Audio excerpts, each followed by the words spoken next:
Welcome friends. आज के इस वीडियो में हम इन्वोल्यूट बनाना सीखेंगे। तो आइए पहले समझते हैं इन्वोल्यूट कहते किसे हैं। मान लीजिए एक सर्कल या कोई पॉलीगन में ट्रायंगल या स्क्वायर, इनके भी इन्वोल्यूट बन सकते हैं। इस पर कोई धागा लपेटा हुआ है। अब यह धागा यदि इस पर से हम खोलें तो उसके ऊपर जो बिंदु है उसके द्वारा ट्रेस्ड जो कर्व होगा, जैसे यह धागा अब यहाँ से खोला तो ये, अब ये धागा यहाँ से खुल रहा है तो यह बिंदु यहाँ, तो उस बिंदु के ऊपर जो पॉइंट है उसे हम इन्वोल्यूट कहते हैं। तो यह जो इन्वोल्यूट प्रोफाइल है, यह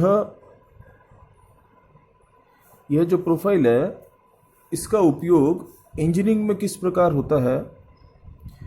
आपने गियर सुना होगा, तो गियर के जो टीथ बनते हैं, यह प्रोफाइल जो है वो इन्वोल्यूट प्रोफाइल होता है।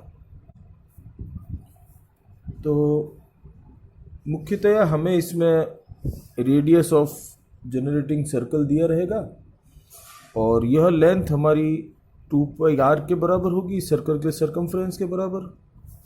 फिर हम इस सर्कल से, चूंकि यह धागा जो खुलेगा और उसे यदि खींच के रखा जाएगा तो वह पूरा टेंजेंशियल रहेगा। तो सर्कल को जो हम 8 या 12 भागों में विभाजित करेंगे तो हर बिंदु से यदि हम टेंजेंट बनाएं और उस P पॉइंट का डायमेंशन इन 12 हिस्सों से ले लंबाई का, तो फिर जो लोकस हमें प्राप्त होगा वह इन्वोल्यूट होगा। तो आइए देखते हैं कि हम किस प्रकार इसका कंस्ट्रक्शन करते हैं। तो यदि अब हमें जनरेटिंग सर्कल का रेडियस दिया जाए 28 mm, तो ये जो लाइन जिस पर ये ड्रॉ होगा उस लाइन की लंबाई हमारी रहेगी 2 × पाई × r। यह निकल के आता है 176 mm। तो हम सबसे पहले 176 mm की लाइन ड्रॉ करते हैं और उसके बाद आगे का कंस्ट्रक्शन करेंगे। ये 176 mm। अब इस पॉइंट पर यह सर्कल हमें ड्रॉ करना है जिसका डायमीटर होगा 56 mm और रेडियस है इसका 28 mm। ये सर्कल हमने ड्रॉ कर लिया है, इसे हम 12 पार्ट्स में विभाजित करेंगे। सिंपल है।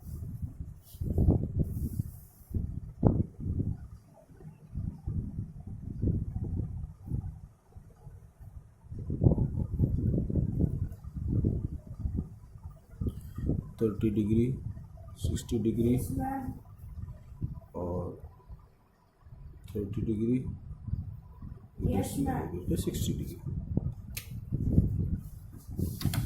स्केल को कीजिए यूज। कि प्रथम, मध्यम और उत्तम में 3 वचन होते हैं। एक वचन, द्विवचन और बहुवचन।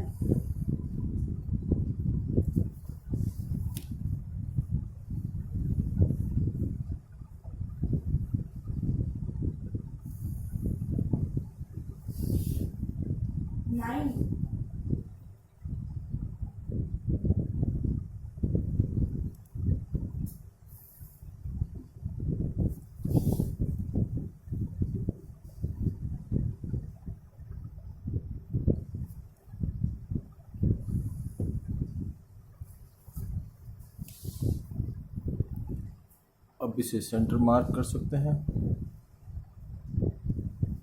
और V से E मार्क कर सकते हैं।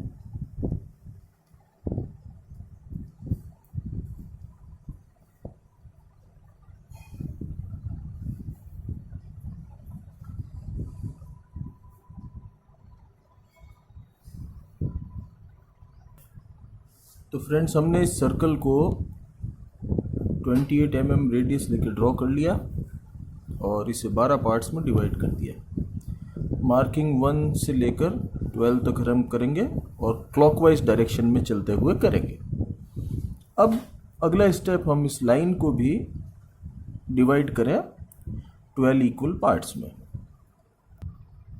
तो लाइन का बाइसेक्शन हम आपको पहले एक वीडियो में दिखा चुके हैं, उसी तरीके से करना होगा। एक कोई भी लाइन ले लें, जैसे मैंने ये करीब 20 mm लंबी लाइन ले ली है। इसको मैं 12 पार्ट्स में डिवाइड करूँगा और उससे फिर इस लाइन को 12 पार्ट्स में डिवाइड करेंगे। 4,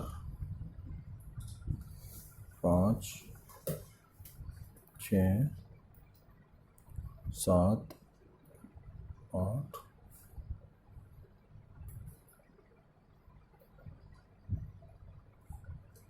देख लीजिए कितने पार्ट्स हो गए। 1 2 3 4 5 6 7 9 10 11 और ये हमारा 12। तो अब हम इस पॉइंट और इस पॉइंट को मिलाकर जो पैरेलल लाइंस खींचेंगे, उससे हमें यह लाइन हमारी जो है वो 12 पार्ट्स में बाइसेक्टेड मिल जाएगी। अब पूरे कंस्ट्रक्शन में अब चाहे तो हम इस लाइंस को इस तरह से ज्वाइन कर सकते हैं और चाहें तो हम इस लाइन पर पॉइंट्स मार्क कर सकते हैं और इसे इस प्रकार एक्सटेंड कर सकते हैं। तो हमारे पॉइंट्स जो है वो डिस्टिंग्विश्ड हमें दिख जाएंगे।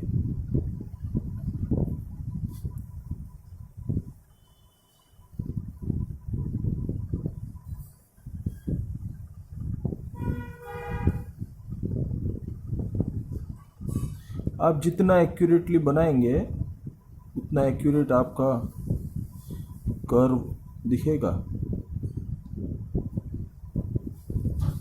और यह हमारी लाइन देखिए, इस लाइन को हम मार्क करते हैं PQ। इसे हम 12 पार्ट्स में डिवाइड कर चुके हैं। अब हम इसे मार्किंग करते हैं 1 से स्टार्ट करते हुए। अगला स्टेप फ्रेंड्स थोड़ा ध्यान से देखें। अब हम पॉइंट 1 जो ये हमारा इस सर्कल पे बना है, जनरेटिंग सर्कल पे, इससे एक टेंजेंट ड्रॉ करेंगे। टेंजेंट वह रेखा होती है जो किसी कर्व को टच करते हुए निकले और जो उसका रेडियस हो उसके परपेंडिकुलर हो। तो सर्कल के केस में बहुत सिंपल है, हम जो है वो हमारा मिनी ड्राफ्टर को इस लाइन के अलोंग अलाइन करेंगे और जब इसे आगे ले जाएंगे इस प्रकार, तो यह पॉइंट हमें जो मिलेगा, इससे हम इस प्रकार लाइन खींचेंगे तो वो टेंजेंट कहलाएगी। बट मैं इसे पीछे एक्सटेंड नहीं कर रहा, मुझे टेंजेंट यहीं तक चाहिए, तो मैं इसे इस प्रकार बना देता हूँ। इसी प्रकार अब अगला मेरा पॉइंट है, इस स्टेप को क्लोजली देख लें। अगला मेरा पॉइंट 2 है, तो मैंने मार्किंग कर दिया। अब इस P पॉइंट से 1 डैश तक मुझे मेजरमेंट लेना है और वह लेके मैं अपना इन्वोल्यूट का पहला पॉइंट मार्क करूंगा, यह। ठीक है दोस्तों, अब इस प्रकार मैं यह सेकंड पॉइंट लूंगा जो P2 डैश के बराबर होगा और पॉइंट नंबर 2 से मैं अपने इन्वोल्यूट का सेकंड पॉइंट प्राप्त करूंगा। इसी प्रकार हम टेंजेंट्स ड्रॉ करते रहेंगे। अब ये देखिए,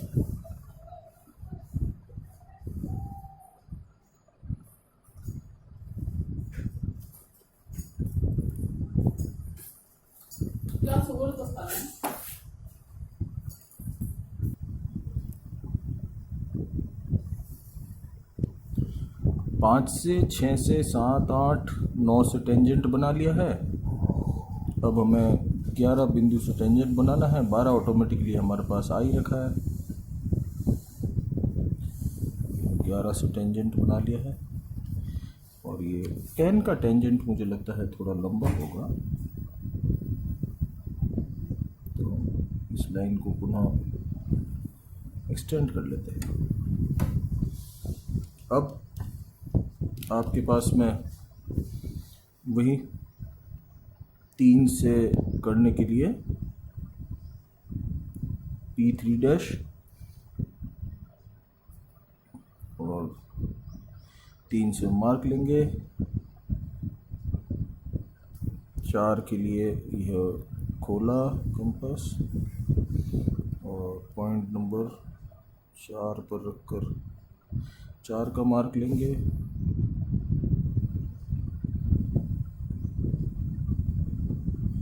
5 पर रखकर 5 का मार्क लेंगे।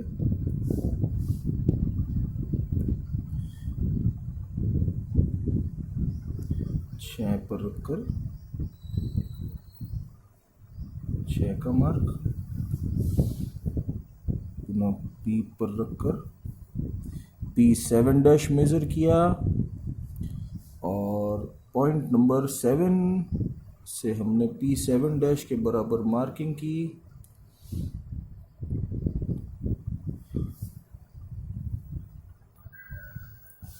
तो ये हमारा पॉइंट, अब P1 हम मार्क कर लेते हैं, यह P2, P3, यह P4, P5, P6, P7, P8,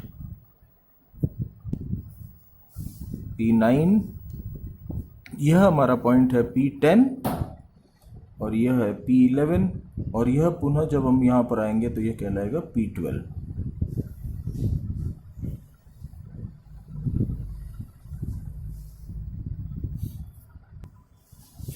अब इस कर्व को हम ज्वाइन कर देते हैं।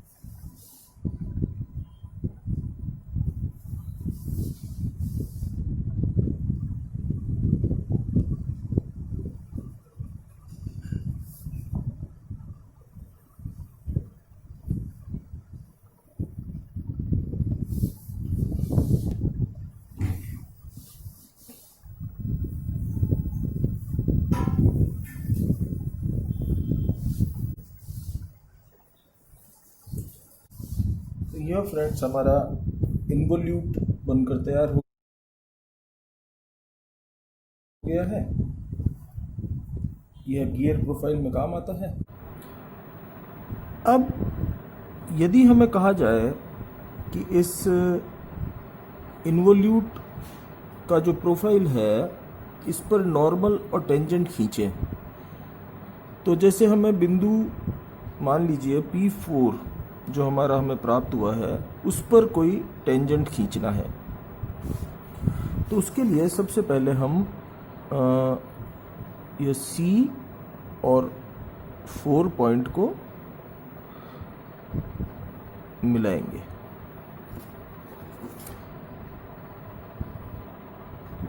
ये ज्वाइन कर दिया। अब इस डायमेंशन को मेजर कर लीजिए, इस पर हम एक आर्क बनाएंगे। यह हमारा डायमेंशन इस पॉइंट P4 से आया है 32। तो मैं यह आर्क, अब यह सेमी सर्कल ड्रॉ करता हूं और इस पॉइंट को हम नाम देते हैं N और इसने इसे काटा है M पॉइंट पर।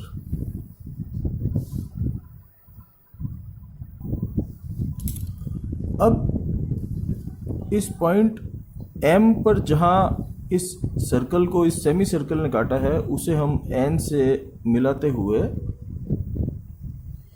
जो लाइन खींचेंगे, देखिए इस लाइन में और इस लाइन में बहुत कम डिफरेंस रहा है। जैसे जैसे हम आगे बढ़ेंगे तो यह गैप जो है वो इंक्रीज होगा। तो अभी मैंने ये जो लाइन खींची है यह टेंजेंट है, परपेंडिकुलर है इस कर्व के, और यह लाइन जो है यह इसके टेंजेंट। तो देखा दोस्तों, हमने इस इन्वोल्यूट के किसी पॉइंट पर एक नॉर्मल और एक टेंजेंट भी ड्रॉ कर लिया।